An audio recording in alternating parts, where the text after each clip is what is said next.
Good morning, Revolution, everybody, and welcome to our program this morning. We have a lot to talk about. We want to welcome Bobby Wood from Chicago, who's here for our NC meeting this weekend. And we want to welcome back Cameron. Cameron, good to see you. And Scott, it's always good to see you. You got a haircut. What Yeah. happened to them curls?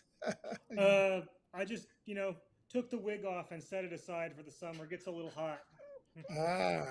Okay. Well, it's cool in New York. It's been a cool spring and early summer, so you might want to bring that hunter's cap you always wear when you're on the program. This program this morning is kind of devoted to our national committee meeting.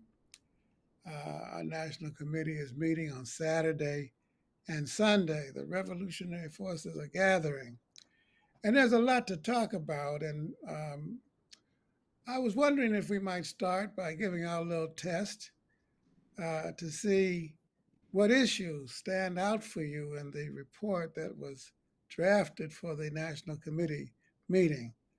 Scott, what's the two most important things that Well, you the NC should be considering?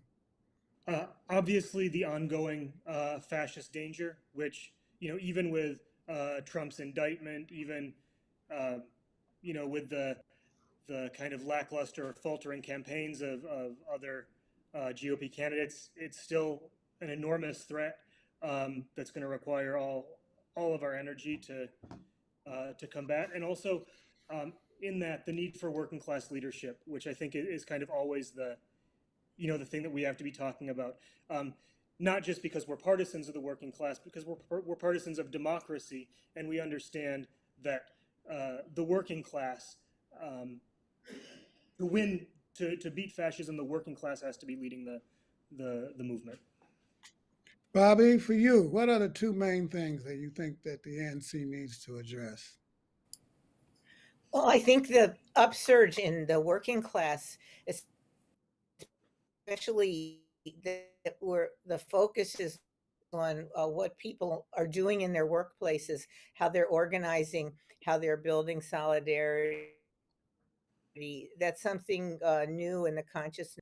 Think of themselves as workers, whether they're the traditional industrial auto steel workers or they're baristas or uh, tech workers. And I think we're going to be talking about the upcoming and the strike wave, organizing wave that we're already in. It was just this that 97% of the UPS workers voted to strike. 97%, and that's hundreds of thousands of workers. That's really amazing. We're looking at the auto workers.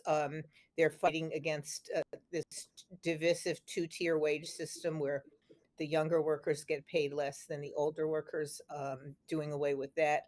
Uh, there's auto struggles coming up, and of course, the ongoing issue um, of um, the ongoing issue of the Amazon and Starbucks workers.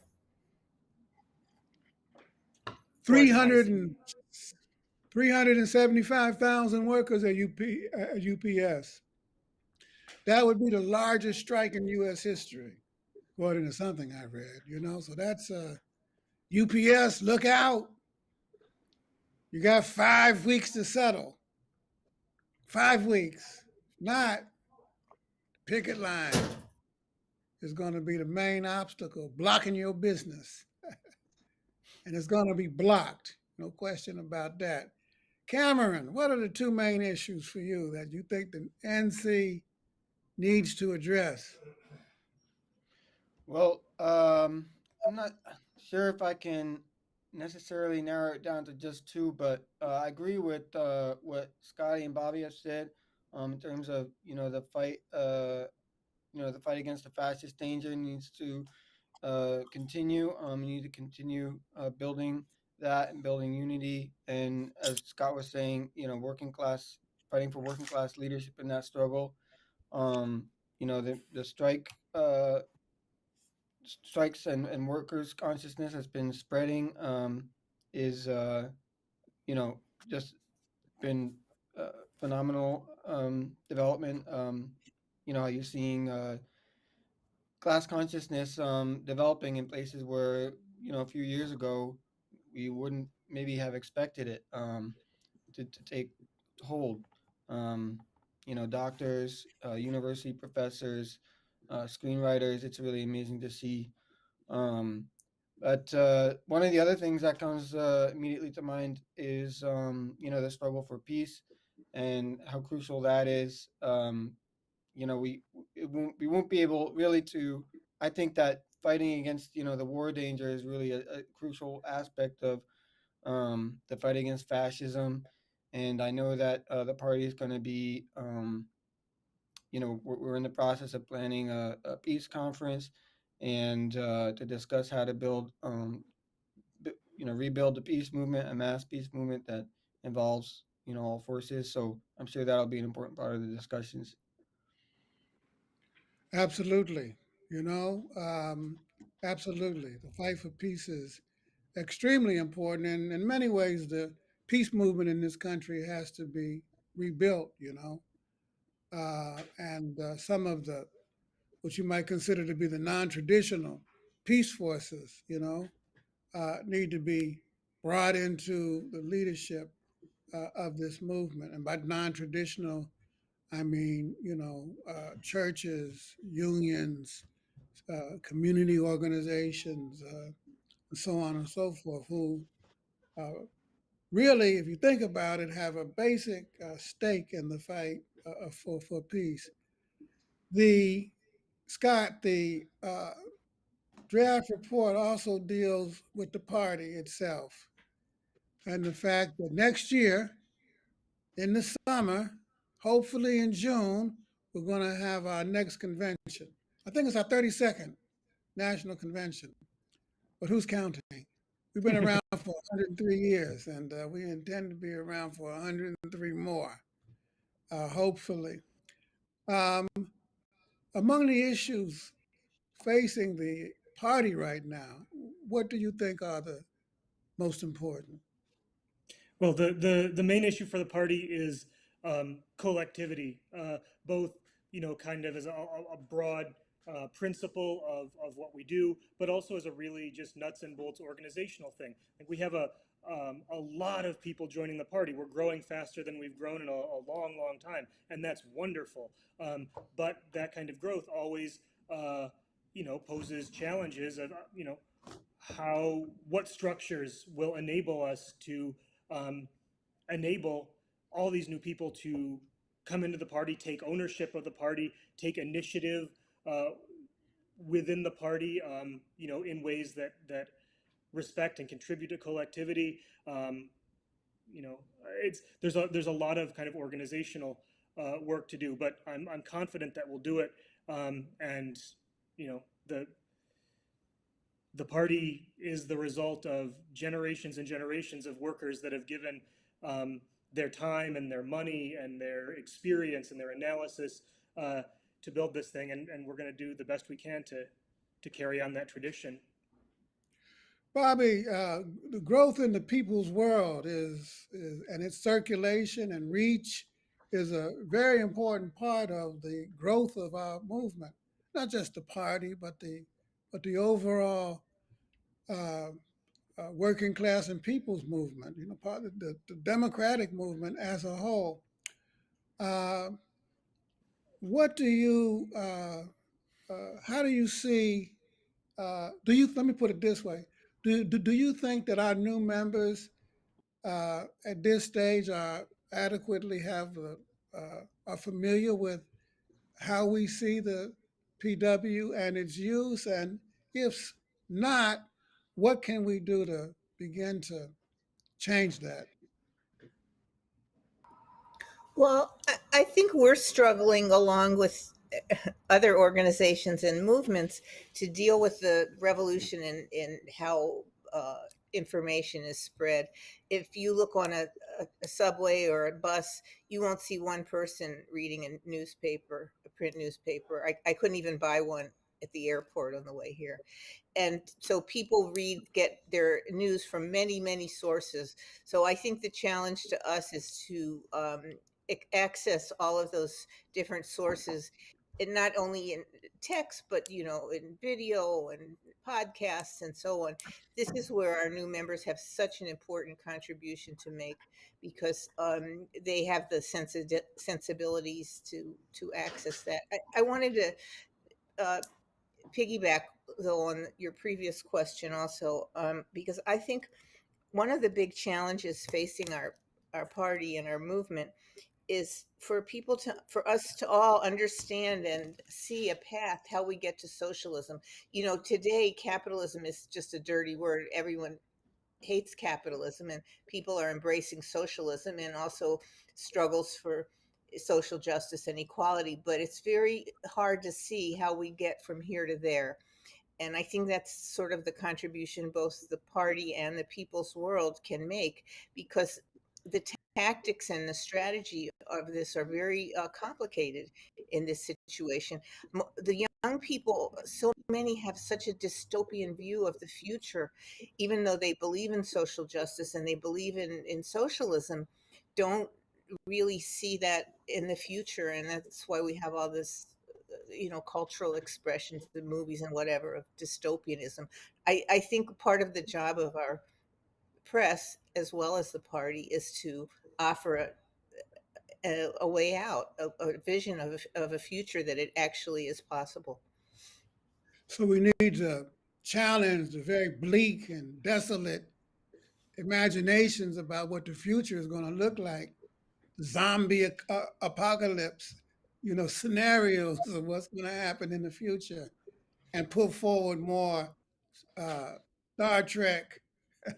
We have a communist future in which money has disappeared, and we're riding around, at warp speed, and working with other species in a unified planetary situation. Um, but before we do that, before we get there, we got to defeat the fascist danger in the United States. And in order to defeat the fascist danger in this country, and it's happening in other countries, Italy is one, France, there's a threat. Brazil, ongoing, even though Lula defeated Bolsonaro several months ago.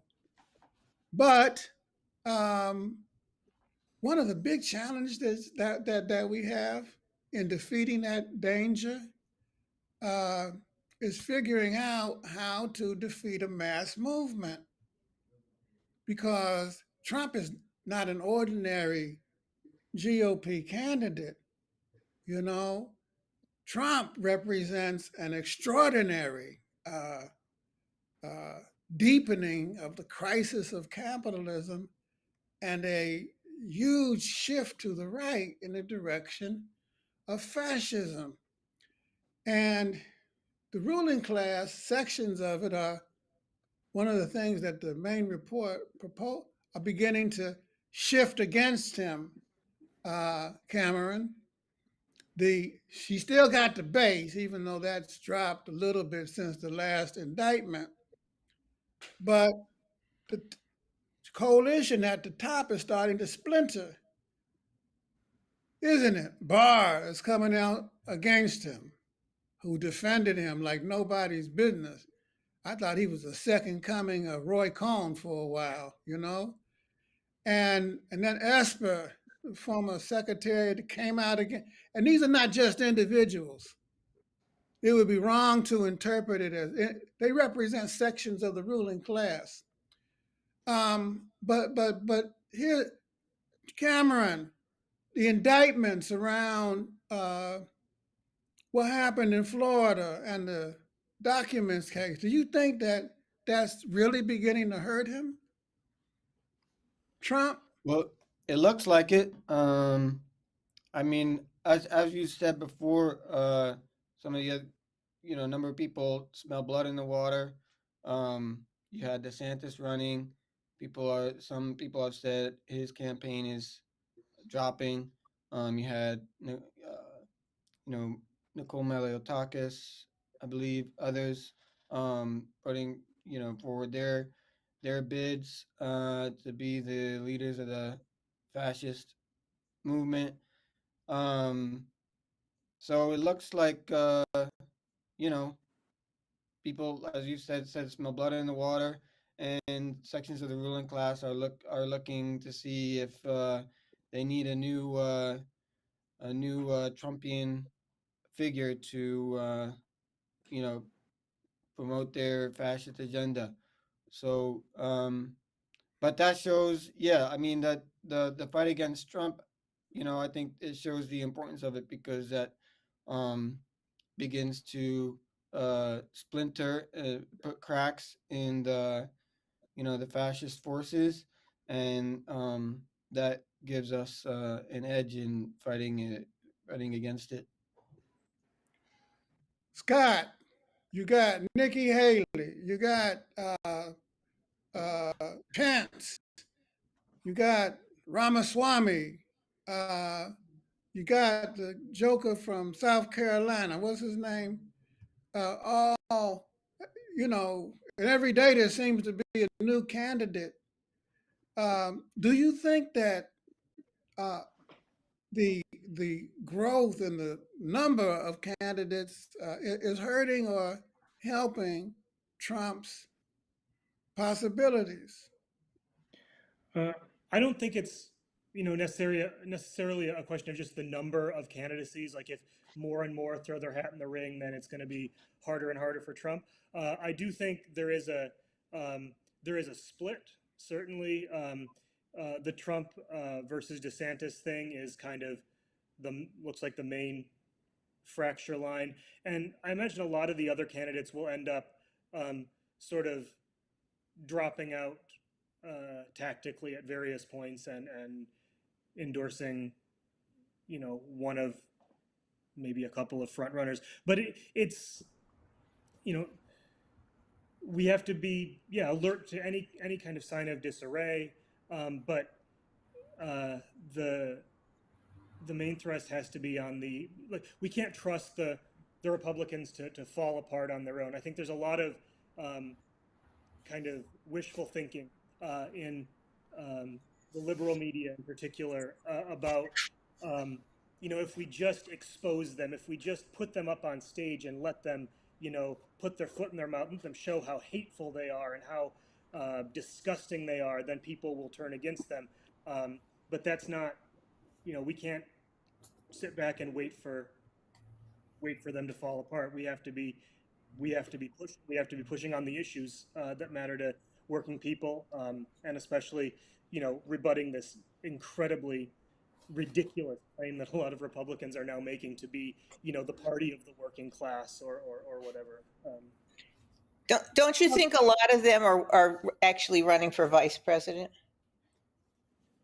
Yeah, that's a good point. I think so. Yeah, or Like for Nikki Haley or Tim Scott? Yeah. Possibly. But Bobby, um, the can you defeat a mass movement? If I'm right, and Trump represents a mass charismatic, I don't think he's all that charismatic myself, but some people do. Movement. How do you defeat it? Can you defeat it by ordinary means? Look, I cannot watch the news anymore because all they do is talk about Trump. Trump, Trump, Trump. And they keep saying the same things over and over and over again. I guess we're doing it a little bit this morning. Ad Well, nauseum. we have to change the conversation, and I think a lot of attention gets focused on all these national leaders and so on, but if we think about the people we work with every day or our neighbors, and everybody will know this is, you might know the nicest person in the world and they give you the shirt off their back and then they're for Trump. So it's not going to do any good to talk to them about Trump, but we can talk to them about poverty and reproductive rights and childcare, and all of the things that are making people's lives, people are, even people with what you would think is decent income are just struggling so hard from day to day. So many people are working so many jobs, and the way a job is nowadays isn't like it used to be, where you do a little work and you'd have a little downtime. Now, the minute you're through with your work, you're off the clock and you're off to your next job and you're running in place constantly. People are trying to arrange care for their kids, rent. I'm here in New York now. Somebody just told me that the average rent people pay in Manhattan is 50 to 60% of their income. Imagine that. And childcare is 40 to 50% of your income. So wait a minute, your spending is more than your income. These are the issues that everybody can relate to and we need to talk about. And even though people idolize Trump, they also think that billionaires are the big enemy and capitalism is. So I think we need to shift that conversation at the grassroots level and quit focusing so much on what this leader or that leader, it's kind of like the Peyton place of politics. Cameron, somebody told me, just building on Roberta's point, at least part of Roberta's point, that all of this focus on Trump and all of the prosecution is just keeping him in the news and it's dividing the working class. And instead of raising working class issues, we're raising Trump, and they ought to stop doing that because all it's doing is dividing people. True or not true? You think the person has a point? Could they Well, I don't think prosecute Trump? that it's acceptable to let billionaires get away with crimes. Working people don't get away with crimes, so why do you know? To me, that's just like a basic question of justice. So, what we're gonna defend this billionaire that's been ripping off workers and um, throwing immigrants in jail and doing all kinds of nasty stuff. We're gonna let them off the hook because it's gonna divide the working class. I think that's really unacceptable. And Scott, maybe naive.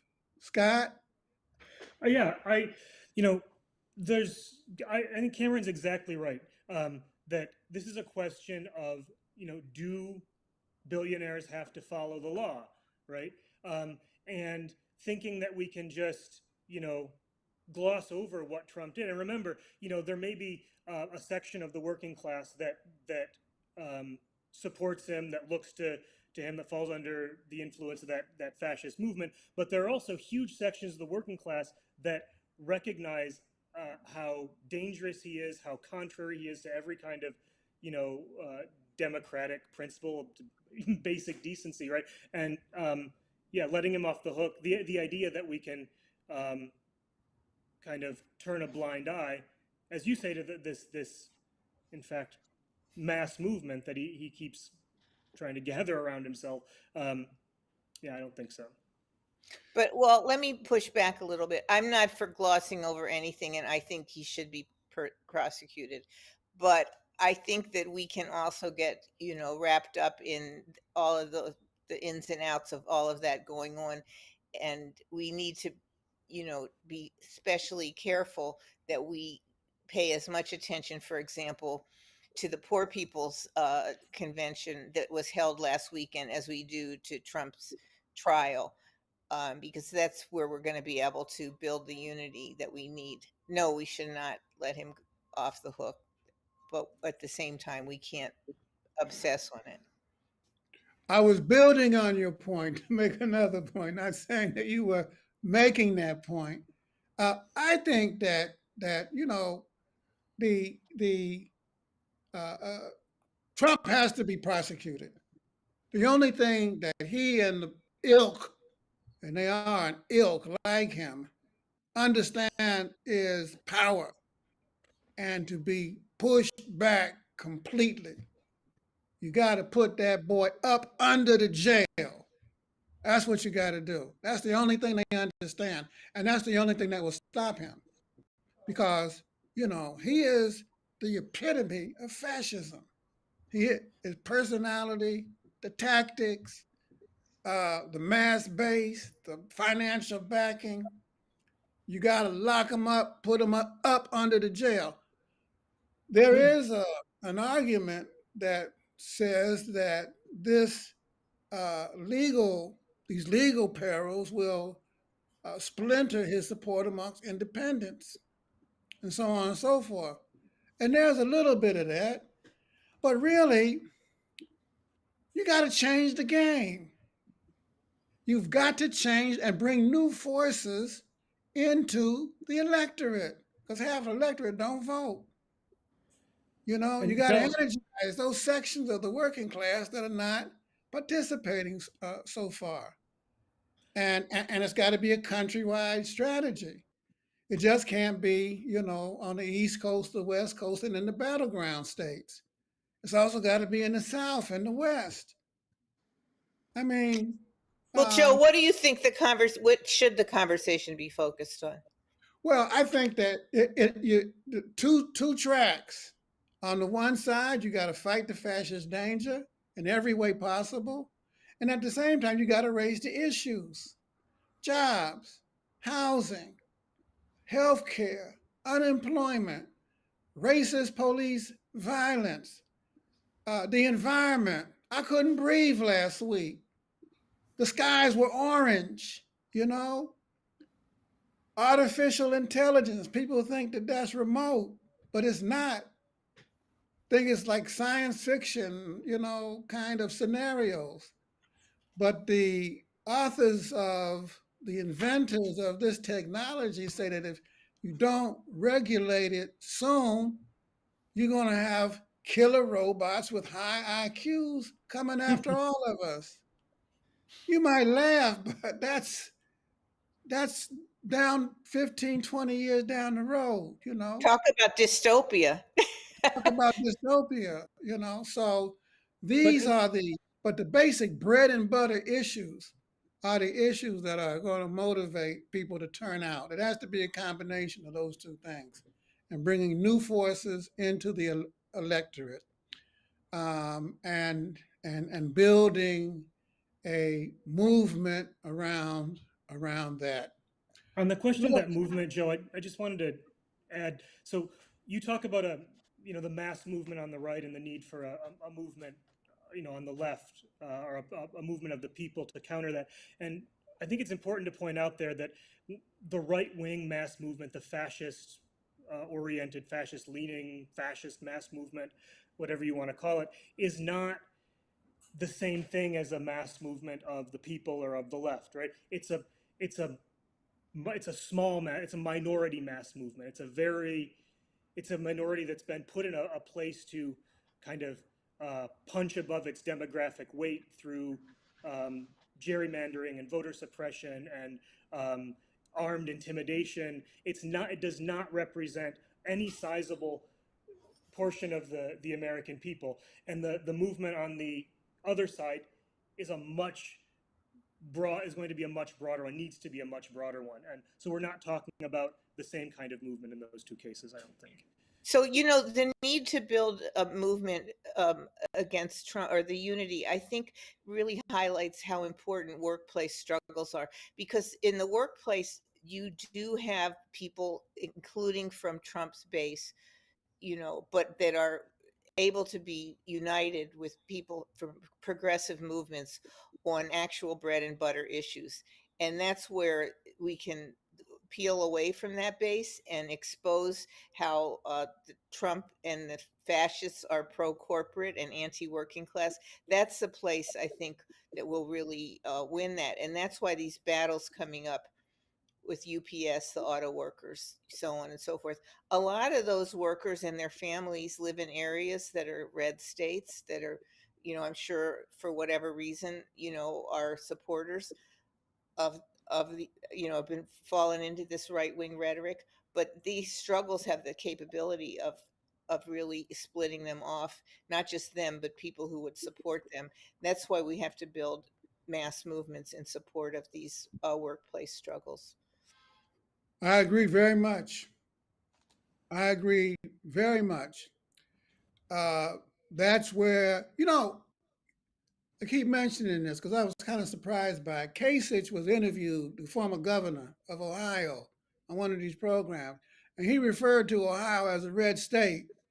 And Kasich said, wait, hold up. He said, I'm not so sure that's the case. He said, in Cleveland and Youngstown and Warren, Akron, yes, over the last couple of election cycles, the Republicans, not me, y'all, we got a majority of the vote. He said, because the people were upset with the Democrats about NAFTA and the Trans-Pacific Partnership and the loss of jobs and what was happening in the cities, the infrastructure. And they didn't feel, but he said that could change. And for him to say that, I think is worth listening to. So please stop referring to Ohio as a red state. God damn it, it's not. That's a good question. We gotta get our color back, you know. Red is our color. Speaking of red, let's talk a little bit about socialism. We got a mailbag question this week, and they ask, they want to know, Scott, Bobby, Cameron, do you think it's possible to get a peaceful transition to socialism in a capitalist country like this? If so, why? Cameron. Well, the only way to find out is to try. So, and that's what we're trying to do. Um, and but we think that, of course, as you said, the only thing that the fascist forces and really, capitalist class in general understand is force. And sometimes people think that necessarily means force of arms, but there's different types of force that we can use. We can use, the force of a mass movement. We can use the force of, strikes, boycotts, marches, sit downs, the force of the vote, the ballot box, demanding the votes be counted. There's different types of force, so it really depends on how big of a movement we can build, and that's our goal. Is working class people. The capitalist. The truth is, the capitalist class is already killing us. We want to get to socialism without you know putting more lives on the line. We want to get there peacefully, and we want to take as many people with us alive as possible. Bobby, peace, peaceful transition. You know, I think we're in a transition. We're in a period of struggle for socialism. I mean, we're not going to get there until we go through the whole anti-fascist struggle that you talked about, Joe. But we are already fighting for we're in the process of changing from capitalism to socialism. That's a historical imperative, and it's already not it's not peaceful. We have people who are being killed. We're not killed, our side isn't, but we certainly have victims of the ruling class attack on the working class, whether it's the uh, victims in demonstrations or just the outright murder, especially of Black people by police forces across the country. So I think we have to think about what a revolution is not like you wake up tomorrow morning, pick up your gun, shoot a few people, and then take state power. I think it's a much more complicated issue. And the fundamental way that we move to socialism is that we win the majority of the people of our country, especially the working class, to be partisans and willing to get out and fight for it. And that means not just people, here in New York or in Chicago, but people in Idaho and Arkansas, and people who aren't engaged politically and so on. So it's a huge task, but it's not an armed task. It's a political task. And how much future or more violence we can prevent and suffering has to do with how powerful of a movement that we build, including political power at local levels, where you're talking about towns and school boards and controlling police forces, that there's struggles to do that, all of that. So it's so big that people don't often want to think about it, and it's a lot easier to reduce it to some kind of a military battle. But the military battle is never the is not primary. I remember the lesson of the Cuban Revolution when Fidel and their forces marched into Havana. It wasn't those guerrilla forces that forced Batista to leave. They had a general strike. All of the unions went on strike, and that was the defining factor, and that meant the involvement of the vast majority of the people. That's the thing we need to build toward. And that's what turned the tide during the Civil War. General strike of the slaves. When that happened, it was all she wrote. It was over. Scott, what do you think? You know, I feel like I quote this all the time, but Henry Winston, one of the leaders of our party from the middle of the 20th century, said that our task is to prevent the ruling class from imposing violence on the revolutionary process. We want a peaceful transition to socialism, like Cameron said. It's just basic fairness. We want to empower and elevate the vast majority of the people of this country who are workers.